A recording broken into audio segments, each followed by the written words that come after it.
अस्सलाम वालेकुम दोस्तों, कैसे हैं आप सब लोग। उम्मीद करती हूँ सब खैरियत से होंगे। आज एक नई कहानी के साथ आई हूँ मैं, जिसका नाम है किसान की जुड़वा बेटियाँ। एक छोटे से गांव में एक ईमानदार और मेहनती किसान रामू रहता था। उसकी पत्नी का कई साल पहले देहांत हो गया था।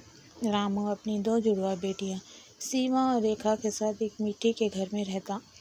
सीमा शांत, गंभीर और किताबों में रुचि रखने वाली थी, जबकि रेखा चुलबुली, खेतों में काम में हाथ बटाने वाली थी।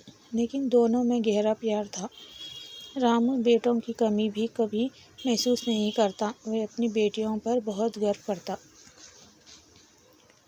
रामू का एक छोटा सा खेत था। वह खुद हल चलाता, बेटियां बीज बोती, सिंचाई करती या पशुओं की संभालती। गांव के लोग कहते थे, रामू की बेटियां किसी बेटे से कम नहीं। एक साल भारी सूखा पड़ा। न खेत में अनाज उगा, न तालाब में पानी बचा। रामू कर्ज में डूब गया। साहूकार ने ज़मीन छीनने की धमकी दी। रामू टूट कूद चुका था, लेकिन सीमा और रेखा ने हार नहीं मानी।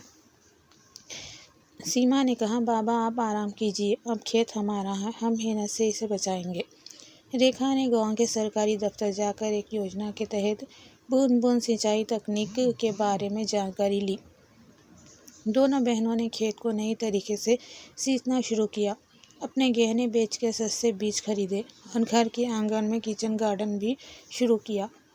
उन्होंने ऑनलाइन मंडियों में अनाज बेचने की तकनीक भी सीखी और गांव की औरतों को भी सिखाया। 6 महीने बाद किसान रामू के खेत में फिर से फसल लहलाने लगी। गांव में फैला खेत का, जिसमें इतनी अच्छी उपज हुई।